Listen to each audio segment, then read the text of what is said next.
Okay, so this talk begins part 2 of Left Hand Apotheosis, Transhumanism and the Rulership's Quest for Godhood.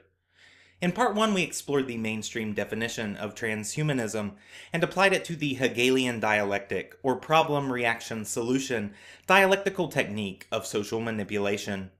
We saw how the paradigm, or the dogmatic adherence to the paradigm of scientific materialism, provided the problem.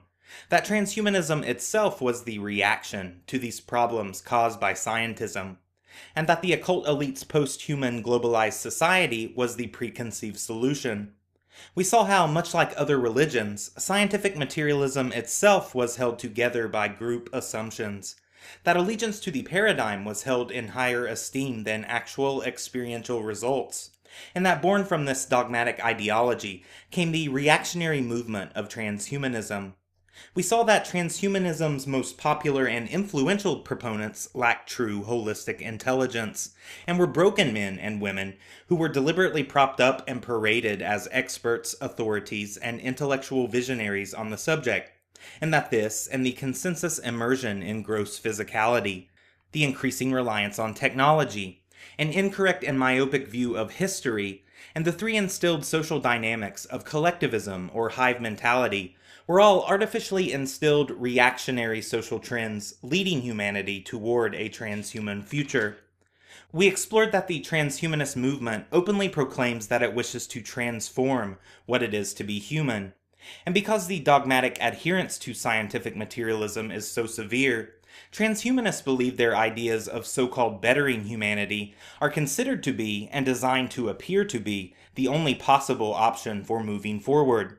When the illusion of no other choice is sufficiently instilled, that choice is consensually made. To elaborate on this point, because the occult rulership in their own way adhere to universal law, they largely avoid infringing upon free will by not directly forcing technology on others.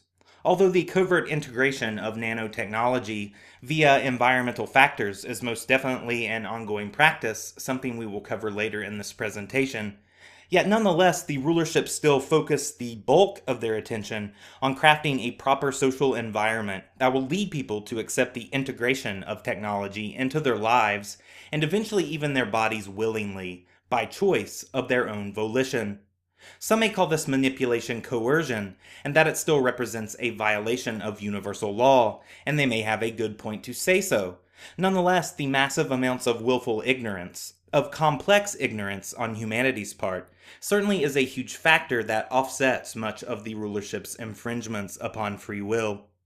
In a paradigm where people think of themselves as having no power, that their life is short, unfair, and ends with infinite death, when they are told that humans arose out of the war to keep breathing, eating, and reproducing, and are a mutation of randomness and ruthlessness, the product of a kind of accidental mix of chemicals that led to a primordial slime that eventually evolved into Homo sapiens, living only to pass on genetic material to their progeny, and that they are inevitably heading toward an unknown end, most likely eternal nothingness. When they adhere to such a perverse paradigm, then they ignorantly and naively see transhumanist technologies as a solution, a way to outsmart the unfortunate pitfalls of nature and rise above them. They see death as something to be cheated, and that the prospective void of eternal nothingness that awaits a brain ceasing to fire its synapses can be avoided. That intellect could be infinitely enhanced and combined with all others in collective unity and oneness. All these contrived ideas each function like transhuman carrots hanging from the stick of scientific materialism, as humanity unwittingly gives chase into the trap of their own enslavement, altogether losing what it is to be human. There is of course nothing wrong with wanting to be something more, and even nothing wrong with wanting to eventually transcend the human form and become something even greater. But how can one become something more than human if they have yet to figure out how to holistically be a human in the first place? One of the primary selling points being pushed by the figureheads of transhumanism is the fantasy of a future technological utopia, a future type of paradise where man would be relieved of all pain, conflict, and suffering.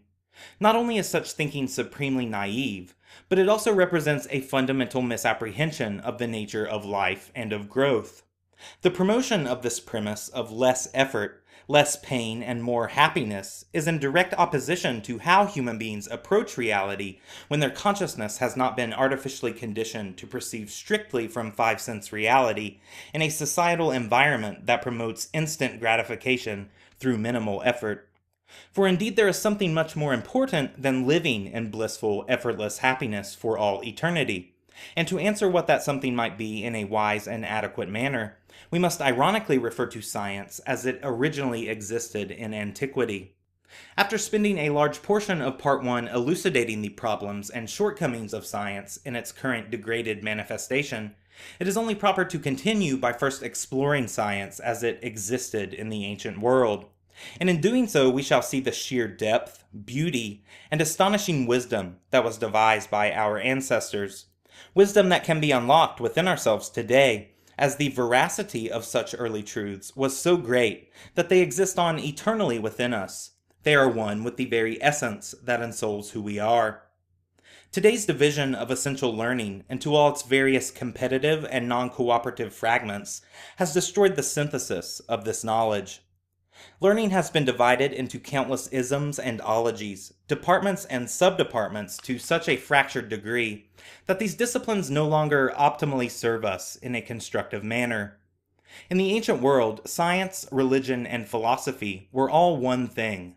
Spiritual matters and the physical sciences were fundamentally unified in a kind of universal science that represented a more holistic attitude in regards to how man approached not only his life on earth, but the greater journey of the human soul. And it is the journey of the human soul that remains, despite the current consensus paradigm, the most valid and important consideration in the life of the individual, and whether humanity realizes it or not, the most important component in the life and future of the collective. In facilitating such a cooperative role with himself and nature, and the vast living universal organism of which he was a part, early man patterned his approach to life after the great teacher that was nature, and early science was undoubtedly founded upon this relationship. The two oldest sciences known to our world are alchemy and astrology, and in exploring these two great scientific arts, we will see that they in fact work hand in hand with one another, and that in our exploration and integration of both, we will come to understand that they not only reveal great truths, but they help the individual achieve what is sometimes known as Palingenesis, or the resurrection of the soul from the material organism. Indeed, these are the philosophical arts of spiritual rebirth, of true spiritual awakening, and by their usage, the journey of the human soul can once again move to the forefront of human aspirations, so that the individual can actively and consciously contribute to their own evolution. Now, it should be said that these ancient systems are by no means the only way to spiritual liberation. The individual contains all the tools necessary within himself to facilitate a boundless relationship between himself and ultimate reality by virtue of his own unique felt experiences. We refer to these systems, however, with the understanding that they were devised by fellow human beings who, like the modern seeker, were seekers in their own right, and honorably devised philosophies of being from their own genuine desire for truth. And thus by reviewing what they compiled for the benefit of their fellow human beings, we can, with the proper approach and attitude, derive value from what they discovered. Value that can, however, only be estimated on a personal basis. And with that in mind, we continue. The genesis of alchemy and astrology extends far back into the ancient world, of which we know next to nothing about, back into the obscurity of prehistory. According to some of the earliest records known to exist, alchemy and astrology were once considered as being divinely revealed to man, so that by unlocking the secrets they contained, man could once again regain his lost estate. Alchemy today, of course, has degenerated into chemistry, and because such chemists only study the material aspect of the elements, they can only ever at best hope to unlock a fraction of the mystery they contain, as they will never see past the veil of the material illusion of the elements, or the veil of Isis, as it is known in mystical traditions. Astrology has similarly descended into astronomy, and astronomers ridicule the dreams and visions of ancient seers, mystics, and sages, assigning their what they consider to be fantasies to the realm of superstition. Indeed, no matter how brilliant the intellectual capacities of today's scientists, they will never pass behind the veil that separates the seen from the unseen, the unreal from the real, until that is, they develop and utilize a holistic array of their own faculties of perception, until they uphold the primacy of their own felt experience, until they mature to a level of consciousness that for the first time takes their own search for the authentic, their unique philosophy of being seriously enough to uphold their own perceptions, not worrying or adhering to the greater pressures of group mentality. And they must do this while at the same time developing a kind of humility that upholds the validity inherent to all life experiences, human or non-human, in the quest to unfold and grow. In our analysis of ancient philosophy in the context of alchemy and astrology, it is necessary to reiterate the importance of suspending our beliefs. To not believe or disbelieve such information, but instead to hold these ideas, to consider them in light of our own felt experience, taking care to think and feel out such things for any validity we may derive from them. The seers and sages of the ancient world took tremendous care in their quest for truth, and the knowledge they attained should be approached with an equal honor and integrity in our hearts and minds when considering the wisdom that they accrued and formulated into scientific practice. Perhaps the most fundamental difference between ancient peoples and modern man is that ancient man saw all of existence as being alive, that the universe was a vast living organism, and that all things were inhabited and populated by living beings. Deity was not some faraway, externalized concept. Man's gods were in the trees and hills. They were the good and rational intelligences residing in the wind and rocks and waters all around him. Life was existence, and existence was life. Man intuitively knew that all of space was populated by intelligent and rational creatures, beings who had a definitive existence, and their thoughts, feelings, and desires, their lives were equally valid experiences in nature. Ancient man had a common kinship with the intelligences of nature, a kinship that modern man has largely forgotten. The concepts and practices contained within the two great arts of alchemy and astrology validated something else that early man intuitively knew, namely the great truth that man had his origins in the stars, that he originally existed in a universal state of being, living at one with the gods. Ancient man sensed that he was once fashioned in a kind of heavenly unification, that within his original composition was a divine nature, and in this condition he once dwelled above the world in a luminous state of sacred existence. And from his view on high, divine man looked down upon the world through the darkness of space, and he saw there a great mystery. And in pondering this strange mystery, there grew within heavenly man a kind of divine curiosity.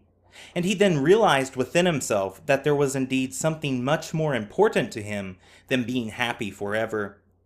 And so it was on the basis of this very innately human desire for exploration, for the seeking of new experiences and new knowledge, that man consciously and willingly set out on his journey.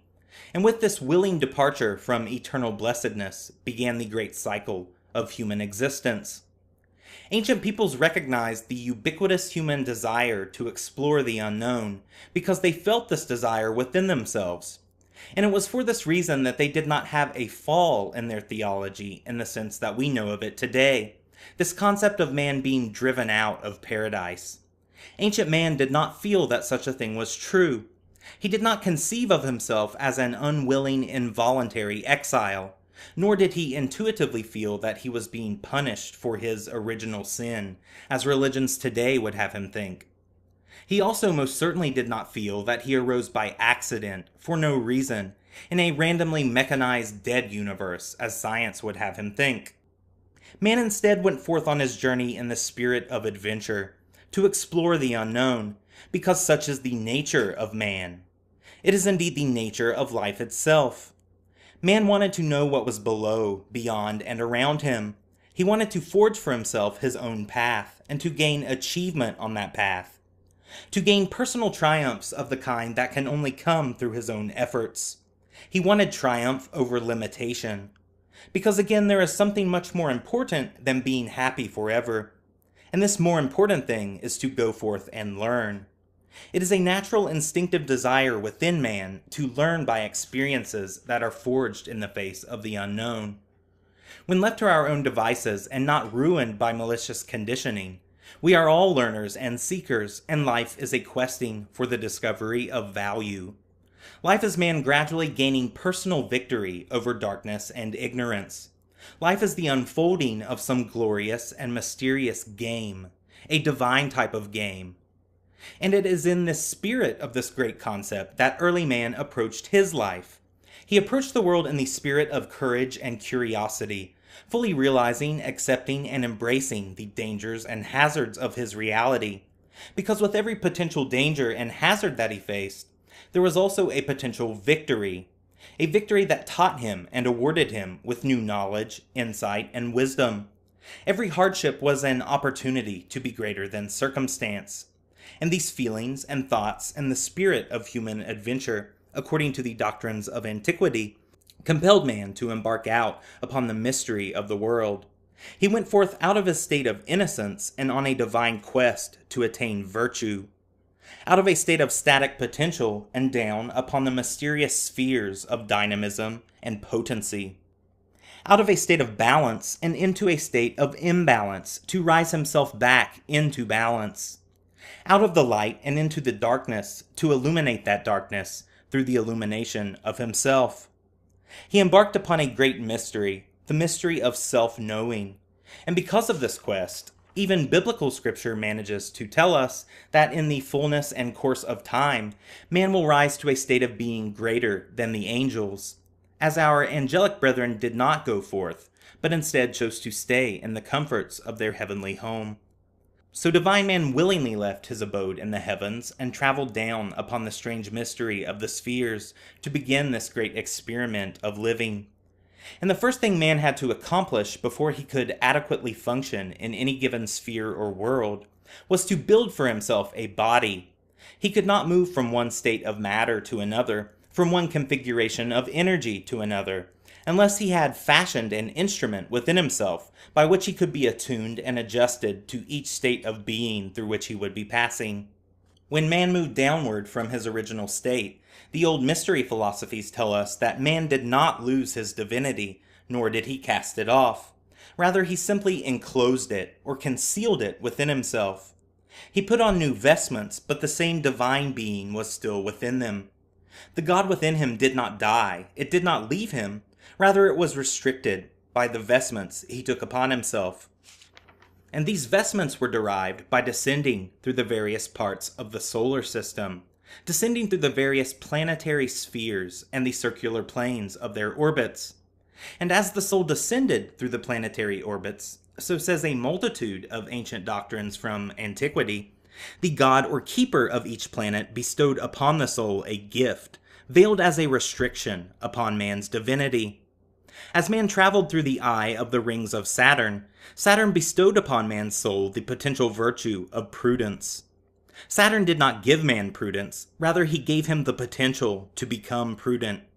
Saturn imparted this veil of prudence which locked the pure consciousness of man inside himself under such a vestment, so that in time man could achieve victory over this restricted veil only by eventually becoming prudent, by outgrowing his saturnal confinement. Next man descended into the sphere of Jupiter, and the god Jupiter bestowed upon him a secondary restriction, a garment to be placed atop the first undergarment, and man thus gained the power to become reasonable in his judgments by taking upon himself this garment of unreason. With time and the acquisition of wisdom, man could overcome this veil of Jupiter by becoming reasonable, by developing the ability to rationalize and appropriately think things through, to philosophize and idealize, to alas gain the virtue of judgment only by achieving victory over the veil of darkness bequeathed to him by Jupiter. Man then descended further into the orbit of Mars, and Mars covered man with a third restrictive garment, a garment to be placed atop the previous two undergarments, and such was the vestment of courage and fortitude. Again, not courage itself, but the opportunity to become courageous, to initially experience the pain of recklessness, the unwise and impatient use of courage, until one day man would rise to overcome the veil of Mars, and alas attain for himself the true virtue of courage, the power of bravery and perseverance, to stand tall under the pressures and stresses of his affairs.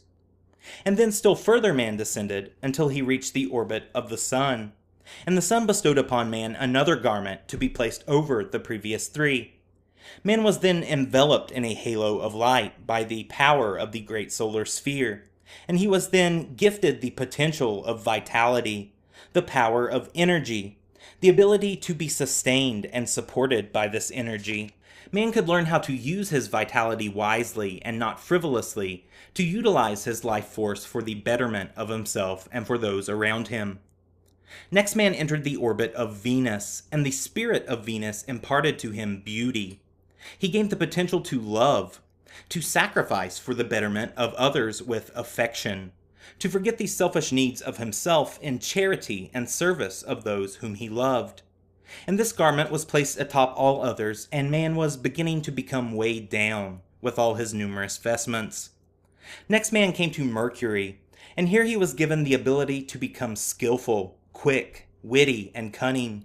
He was granted the potential of humor, because without a certain amount of wit and lightness, all such burdens previously bestowed upon him might perhaps be too heavy.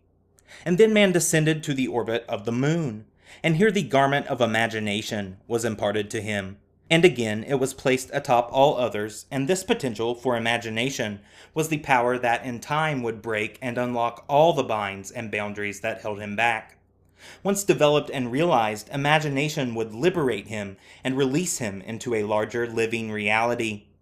And now as man was well covered with these 7 heavy restrictive vestments, he was burdened and loaded down with such vestments. His load was heavy, and his divinity was well concealed within himself. So much so, in fact, that he had now forgotten his divine beginnings, and would only rediscover this divinity within himself by attaining through action and experience the virtues of which he originally left his divine state of innocence to discover. Heavily burdened with these 7 adornments, man had fell downward into a state of material ignorance and generation. He was born into an earthly existence, wrapped and concealed in 7 restrictive garments, vestments contained within himself, hidden deep within his material vessel, which is of course his physical body, the agent that was to be his interface with this world of action and dynamic experience.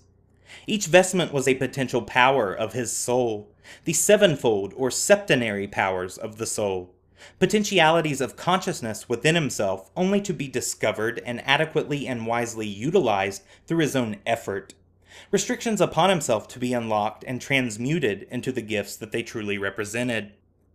These septenary powers can of course be linked to the 7 chakras, and a clue to their order and correspondence is contained within this astrotheological narrative, as man is a microcosm of the solar system. This narrative also contains clues to the formation of the solar system itself, and even the development of man as the dominion of each planet asserted itself through time. Perhaps these are issues best left for a future presentation, however. What we are concerned with here are the 7 restrictions of the planets to be transmuted into the gifts that they truly represent through man's attainment of virtue.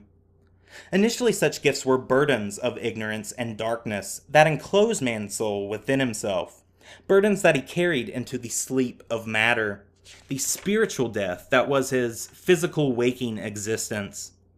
And it is in this way that man currently begins his life and faces the many problems of growth, a spiritual infant on a quest for spiritual maturity.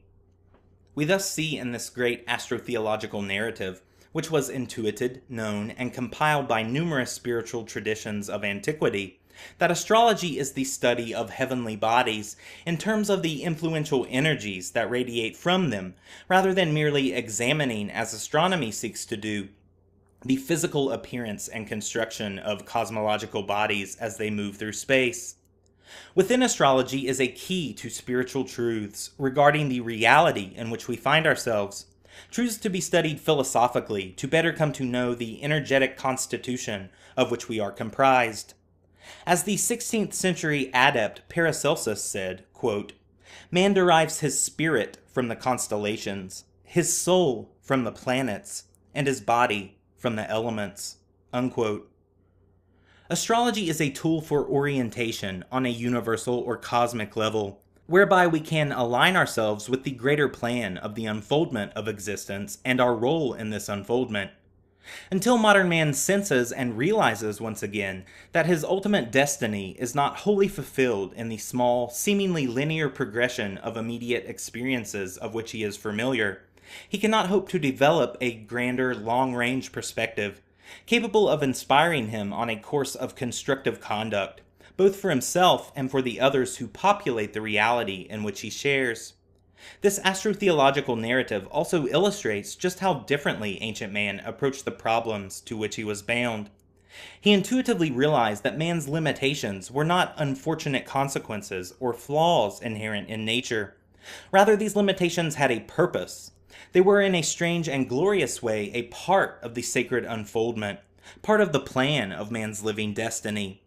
Early man realized that his shortcomings were transcended from within, that they were overcome through his own attainment of virtue, not doctored from the outside in via the external manipulation of nature itself. Man must thus adjust himself to all of nature, not pompously and naively attempt to adjust all of nature to himself. Man today has become too self-important in an egocentric way, and it is this ego-identification, man's immersion in base consciousness, his self-important, self-aggrandizing attitude that has severed his relationship with the intelligences of nature. Until man again develops a gentle humility that upholds the sacred nature inherent to all living organisms that comprise the totality of physical and metaphysical existence, he is hopelessly doomed to be at opposition with nature, instead of working with nature in the grander unfoldment of himself and the collective human family. He must rekindle his kinship with existence, in order to unfold and grow naturally in truth, with nature as an ally, not a flawed enemy that he must overcome. Man must look to nature philosophically, for seen in the workings of nature are keys to the future progression of the human species. Embodied in nature all around us are the great and sacred cycles of growth, maturity, death, and decay. Each day we witness the sun, God the Father, as he rises in the blue mists of early morning, signifying growth. And then we witness as he becomes God the Son, as he is the great yellow orb sent forth to bear witness to the world by his Father, maturely shining down upon the earth and casting not a shadow from the zenith of his daily arc, or high noon, midday. And at last the sun rests, embodying the Holy Ghost or Holy Spirit, flaming red at dusk upon the horizon, and then disappears into the decay of darkness, wandering in the underworld, only to triumphantly rise again the next morning, resurrected, born again, renewed from the darkness of death. Through birth, we enter this world of spiritual death, like a seed of great potential buried in the darkness and blackness of the soil, sown in the shadow of our material world. In the dark and bitter cold of winter, the seed hibernates, like the soul quietly enfolded within the denser confines of a material body. A body grossly governed by the five senses of base consciousness, blind to the higher causal forces responsible for the illusory reflection of the materiality that surrounds it. The seed holds within itself the blueprint of its future being, the code of its liberation. Within the tiny seed there lies the potentiality of a towering tree of life. A tree that can, given the proper amount of time and conditions, produce more trees, so that in just one tiny seed lies the potentiality of an entire forest. Like the seed, so too is our future potential within us. Hidden within is the illuminating essence of the central sun, that life force that emanates from the heart of all things. It is our incubating spirit, the spark of singularity deep inside the husk of our material form. A seed transfixed in the darkness of the soil, the darkness of the illusory world. It is in our material ignorance, the shadowed state of living in our world, while carrying the painful burden of not knowing the eternal divinity from whence we came. It is in this state that we come face to face with the depths of our inner darkness, a state obscured from the inner alchemical gold sunken deep inside the womb of the dark earth, a tomb that is the philosophical winter of the soul. We the seed are indeed vulgar gold, and like the seed we must first know death and putrefy before we can germinate, before we can bring to full flower and fruition the potentiality contained within us. Inspired by factors internal and external, intuitively compelled by the early etheric energies of our approaching philosophical spring, the germination of the seed is the germination of our consciousness.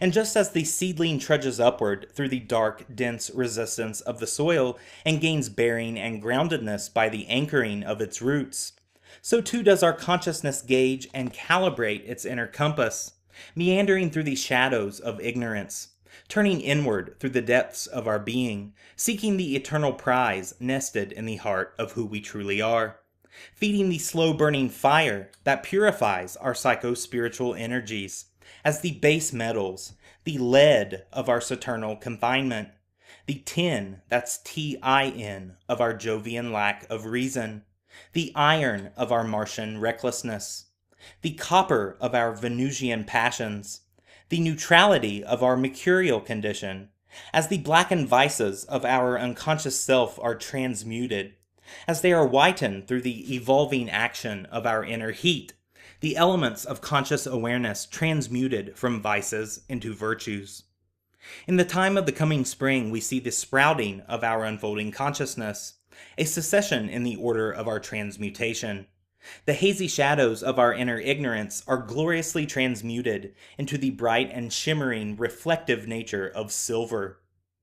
By the light of the sun and moon, and by the dynamic influences of the elements, the sapling is nourished just as the shimmering state of our self-reflective consciousness is nourished by the contemplation, observation, experimentation, and inner virtues of a world freshly renewed, illuminated by eyes newly opened and honed to recognize truth. Reaching upward, growing by the light of the sun and moon, as we circle day and night, we are now like a young tree, compelled by the actions of the solar heat of our philosophical summer, the self in the process of truly becoming, reaching inward, upward, and outward like the branches of the tree, as we become our most noble and incorruptible, as the silver state, by effort and action to quench our ever-growing thirst for wisdom, gradually becomes gold through the truth of our deeds in the world, by truth in action and in being, the budding and flowering of who we really are. From the flower grows the fruit of our actions, fruits that nourish the world, the alchemical gold of the spirit and soul, forged and ever radiant come autumn, time of the harvest, as we return our vestments to our planetary keepers. The final fruition of a soul triumphing over darkness. From death, shadow, and putrefaction, a rebirth, uniquely becoming life eternal. For now, as the outer fruit ripens on the vine of life and falls to the earth to decay, new seeds are sown, themselves containing immortal life within, to one day navigate the depths of darkness and strive upward toward the fruits of truth. A living story told in the dramas of the following cycle. Because nothing from nothing comes, which is a mystical axiom, alchemy is not the art of making something from nothing.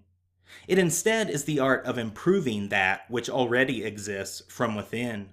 It is the art of multiplication, of projection, of germinating and growing the divine seed existent in the heart of all things. It is both a philosophical metaphor and the literal transmutation of base planetary metals into gold, the regeneration of man from ignorance into wisdom.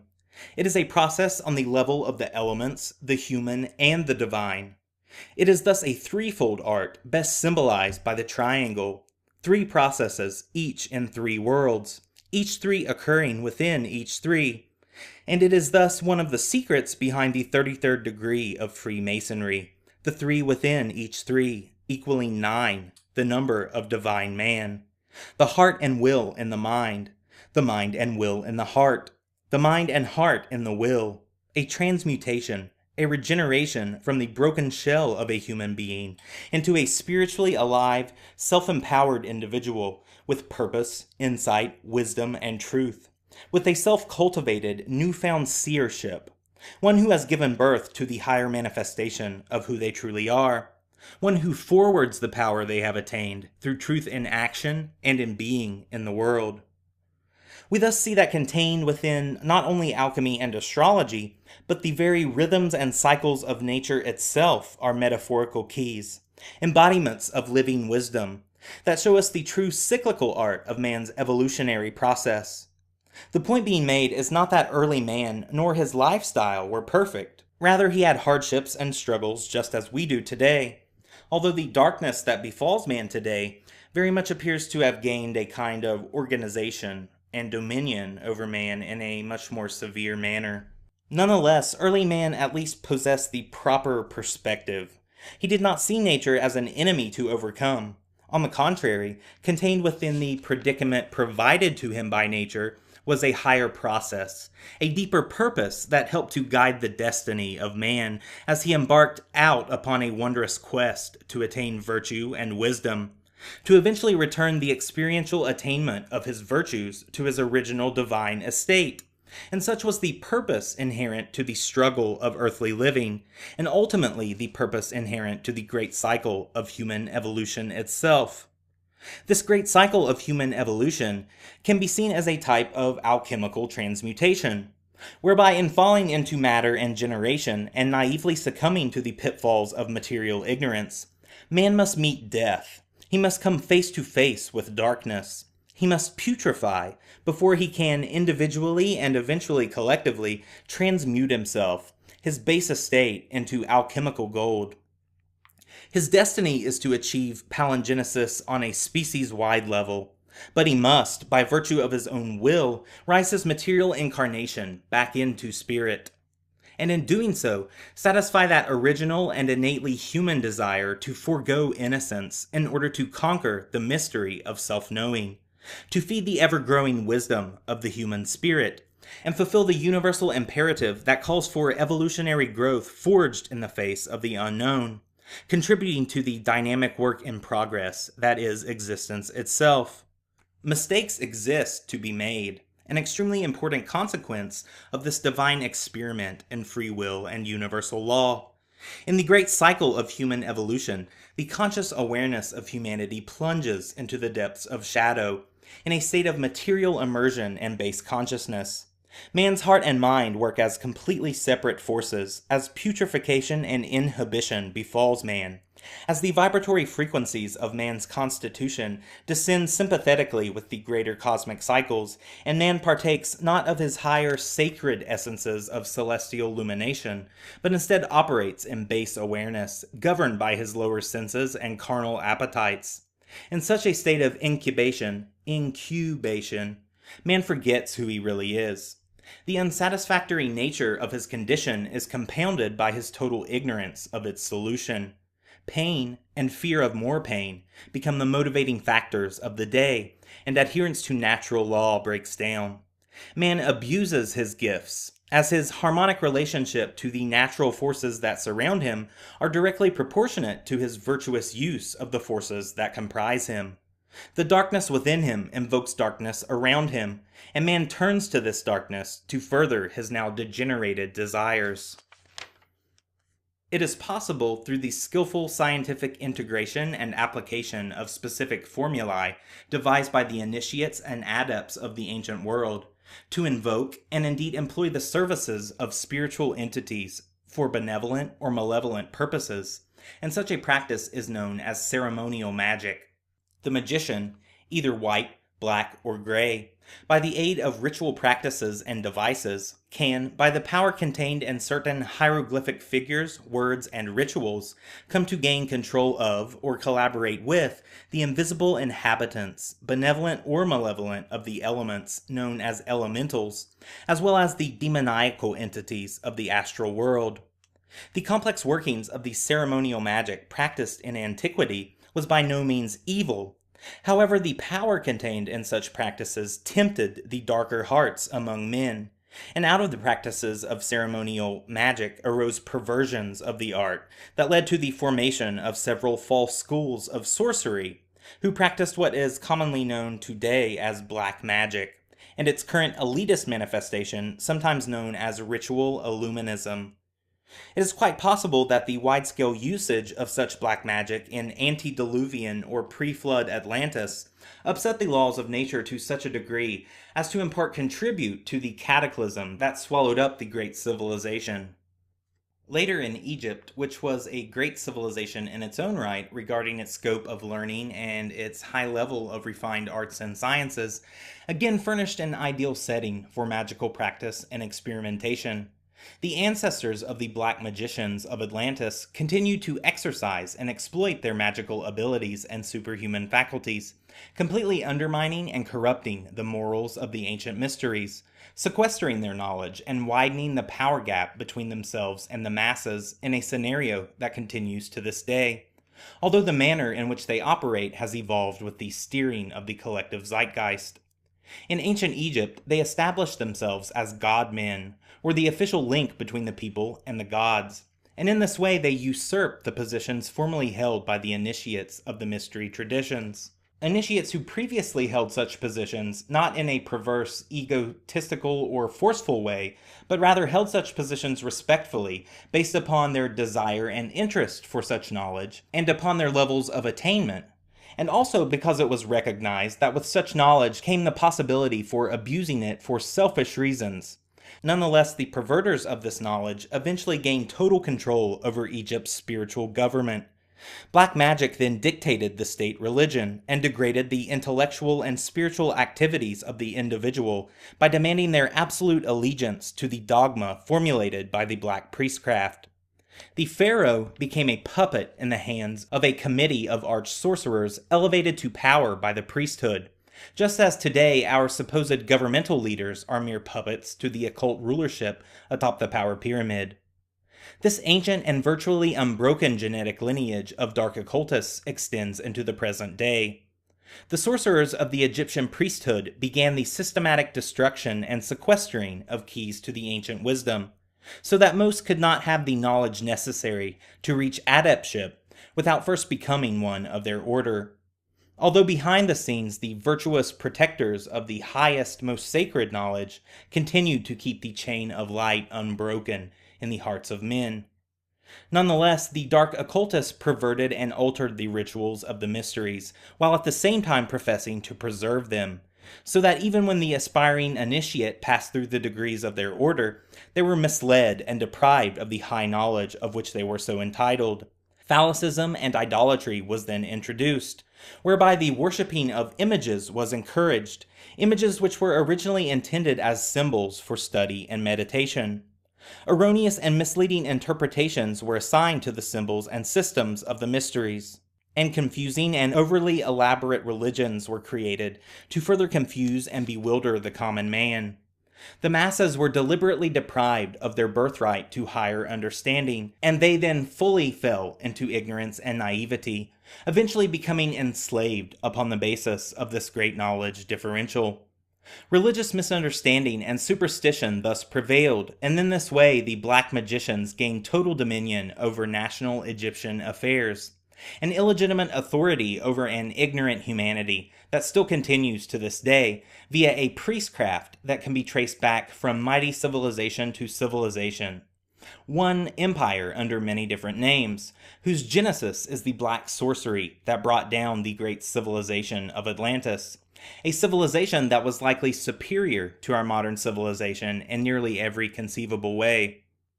Continuing quite a bit later on from Egypt, ceremonial magic was practiced by the medieval Kabbalists, who were convinced that it was sanctioned by their scriptures. The magical practices of the Kabbalists are founded upon the ancient magical formulas of King Solomon, who has since antiquity been considered by Jewish peoples to be the prince of ceremonial magicians. Among the Kabbalists of the Middle Ages were a great many black magicians who strayed from the more noble and righteous concepts contained in the books of the Kabbalah, namely the Sefer Yetzirah, And such black Kabbalists furthered a magical tradition centered in demonism, sacrificial rituals, and the ritualized invocation of submundane creatures. Seeking power and domination, rare knowledge, and supersensory abilities, they sought control of dark, elemental, and astral spirits in black practices that evolved from early Atlantean sorcery. Yet it is forever the nature of such dark acts that they inevitably lead to the detriment and eventual downfall of the practitioner. As such an individual, unable of controlling his own dark appetites, is not up to the task of governing the clever and tempestuous elemental spirits, as no such demonic spiritual communion is performed without a price. It is in the primary premises of the dark arts that we can perhaps discover a motive, from a metaphysical perspective at least, for the emergence of transhumanist technologies in our modern age, a link that we will momentarily explore. But first we need to more fully understand the primary tenets of black magic. The first tenet of black magic rests upon the truth that the majority of this presentation has been espousing, namely the fact that the visible universe within which we are enfolded has invisible realms that operate behind it, and an initial invisible realm that can be described as the first layer of ultimate reality, or the fourth density, a realm in which polarity very much still exists. Therefore, the higher vibratory planes of this realm are inhabited by virtuous entities, the good and rational intelligences of nature that an early energetically connected man had a common kinship with, as was discussed previously in this presentation. The lower planes of this initial layer of ultimate reality are inhabited by evil spirits and demoniacal entities, elemental and astral creatures, some of which constitute the mind parasites that were discussed at length in the golden age of psychopathy. It is important not to see the divisions between the planes of ultimate reality as rigid, hard boundaries. Rather, they fade or bleed into one another, much like the colors of the electromagnetic spectrum. Yellow becomes green, which gradually becomes blue, and so on.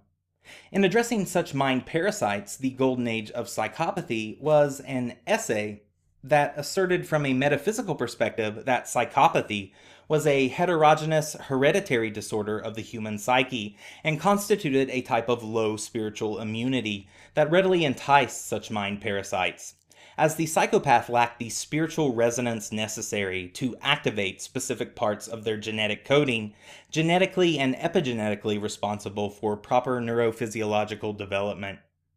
Thus, the modality of consciousness emitted by the psychopath was an energetically compatible, vibratory and oscillatory frequency of consciousness, capable of interfacing with these malevolent fourth density beings. This is noteworthy, particularly because of the rulership's self-evidently acute psychopathic behavior, as well as their obvious proclivity for practicing black magic and sorcery in the manipulation of society today. Such malevolent ultra-terrestrial intelligences are known to operate in hierarchies, as such a dark spiritual infection, a cancer, has influenced the hierarchical organization of modern society itself. Thus, such entities are known to operate under the leadership of an overarching predatory consciousness, known by the Gnostics as Yaldabaoth or the Demiurge, and identified by numerous mystical traditions under a variety of identities, such as the fallen angel and his 10 princes.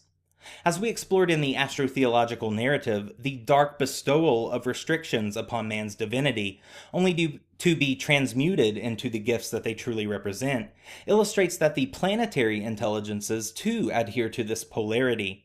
Thus, a planet can be seen to have a lower malevolent conscious nature or entity operating from the negative planes of the first layer of ultimate reality, but also a higher benevolent being, the planetary god that we return our restrictive vestments to once we have transmuted such energetic adornments from vice into virtue. It is also quite possible that each planet can be seen to be comprised in its totality of one overarching entity itself, with higher and lower natures, and that such an entity can be communed with in a manner dependent upon the spiritual integrity of the magician, That is, the lower or higher nature, the quality of the human practitioner's consciousness, may energetically determine the nature of the supernatural consciousness they choose to behold. Manly P. Hall tells us, quote, "The majority of modern mediumistic apparitions are but elemental creatures masquerading through bodies composed of thought substance supplied by the very persons desiring to behold these wraiths or decarnate beings," unquote. This does not mean that such entities are not real. Rather, their appearance and persona very much are influenced by the magician seeking to collaborate with them. Such demoniacal entities are notoriously clever, and often impersonate or take on a variety of different appearances, personas, and names, most often for deceptive, tactical purposes. In returning to the septenary model of the solar system and the astrotheological narrative, such lends deeper insight into Christianity's septenary 7 vices or 7 deadly sins of the devil. There are such colorful and diverse explanations for this malevolent presence that it is extremely difficult to find agreement upon the origin and nature of these evil entities. What is agreed on, however, is that such forces indeed exist, can be influential upon the affairs of men, and that such demonic intelligences can be summoned and collaborated with in the furtherance of human aspirations. And this brings us to the second tenet of black magic.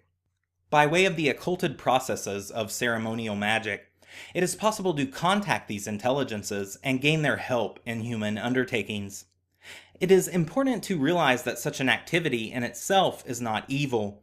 Rather, all manner of invisible creatures can be contacted, good, bad, and everything in between, and such forces can be collaborated with by human beings possessing the proper approach and attitude. To make the blanket statement that all such magical acts are works of the devil is to fall prey to conditioning, as elementals from the Greek perspective were known as daemons, and very much included the good and rational intelligences of nature. Yet religious dogma later labeled all such invisible creatures as evil demons, which had extremely detrimental consequences for man and his natural connection to nature. Man historically has had a very intimate relationship with the various inhabitants of the elements, and modern followers of fantasy, popular fairy tales, and folklore most likely resonate with such memes and concepts because it rekindles race memories of an earlier magical time on Earth within them.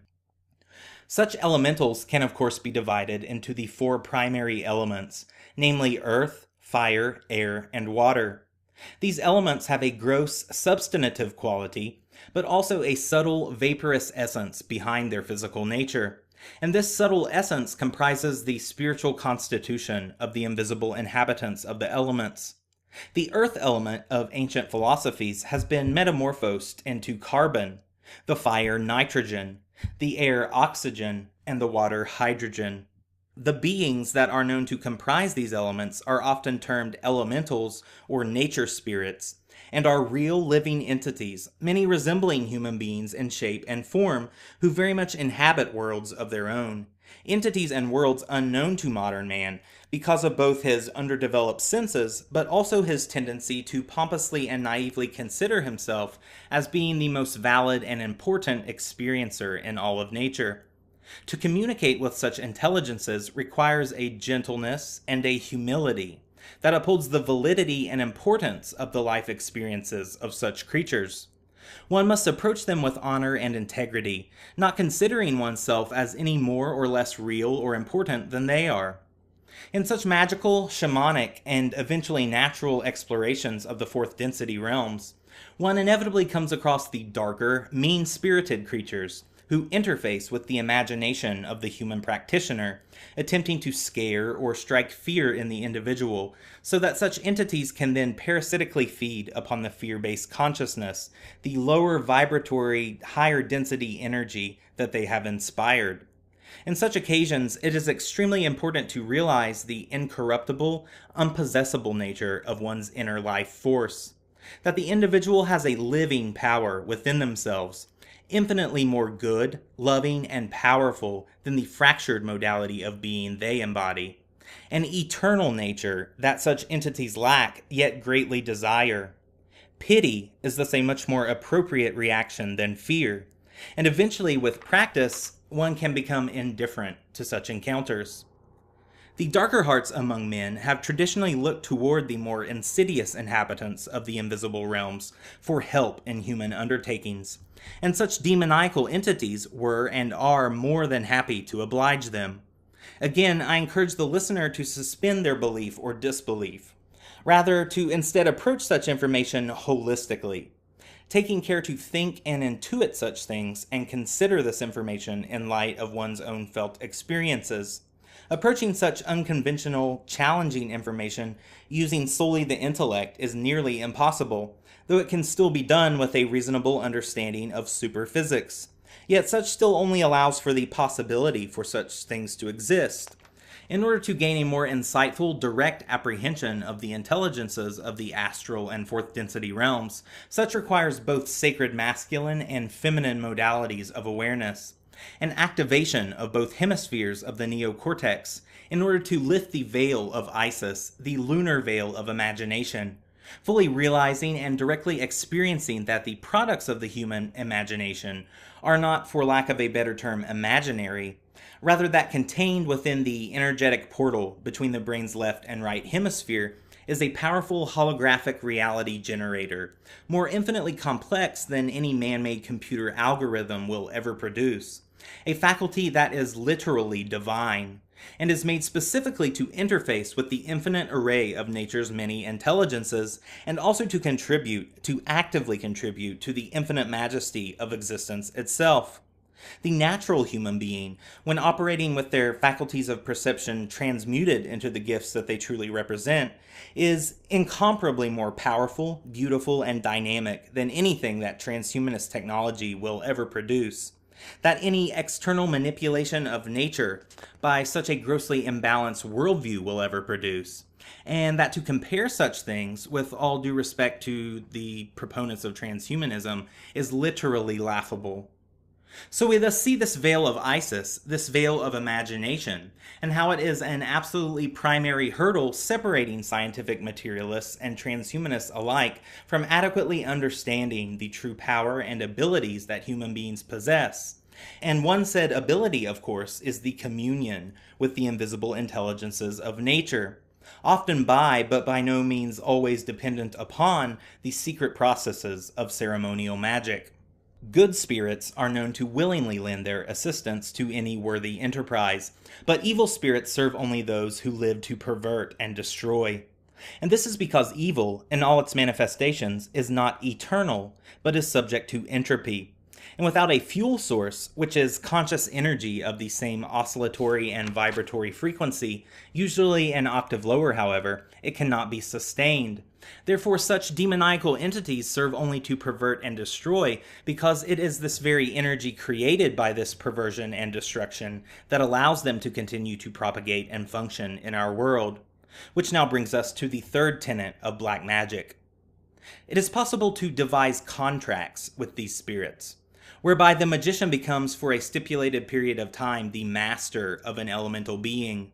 Because such entities operate outside the normal restrictions of time and space, employing the services of such an entity would grant the black magician seemingly supersensory insight and abilities, particularly if they, through ritualistic processes, have interfaced or blended their consciousness with the entity. True black magic is performed with the aid of an entity constituting a demoniacal consciousness, a being who serves the sorcerer for the length of their earthly life, with the understanding that after death, the soul of the magician shall become the servant of his own demon. And it is here that we come to the crux of our metaphysical speculation pertaining to the emergence of transhumanist technologies. Because the dark occultist understands that with death he then becomes the servant of his own demon, it is for this reason that such black magicians are known to go to inconceivable ends to prolong their physical lives, because there is literally nothing for them but enslavement beyond the grave. Historically, such attempts for life extension have resulted in necromancy, vampirism, and other ceremonial rituals, as any and every conceivable method to avoid and prolong one's life has been bargained and negotiated. With the ruling class of today's empire, whose genesis can be literally traced back to the black magicians of Atlantis, We can quite reasonably speculate that they have bartered the eternal soul of their entire genetic lineage, their racial soul. As the golden age of psychopathy speculated, they may have done such a thing because of an historic and ongoing communion with an overarching predatory consciousness, their god, considering themselves to be such an imposter god's so-called chosen people. It is quite reasonable to at least speculate, because the Empire has historically been so apolitical, serving only to further human suffering and propagate debased human consciousness, that they have indeed collaborated with an overarching demoniacal consciousness, perhaps whom the Gnostics called the Demiurge and his legion of astral parasites, in order to farm humanity as an energy resource. As such an evil consciousness no doubt requires debased human energy as a sustainable resource. In exchange for the very spiritual integrity of themselves and their progeny, through both meticulous interbreeding and their service to maintain the suffering of humanity, they have largely been able to avoid or prolong relinquishing the eternal soul of their people. By interbreeding with one another, and by way of very specific ritualistic processes devised from antiquity, they have been able to transfer souls from body to body generationally, so as to prolong the inevitable. Perhaps by crafting a societal and paradigmatic environment that would produce transhumanist ideologues and the development of transhumanist technologies, their intent may be twofold. 1.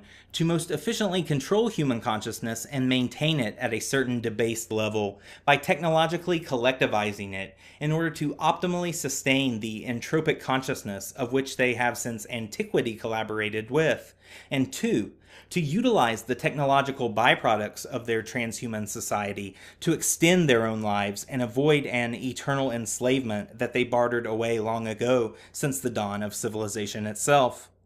And it is on this very intriguing note that we wrap up part 2 of this presentation.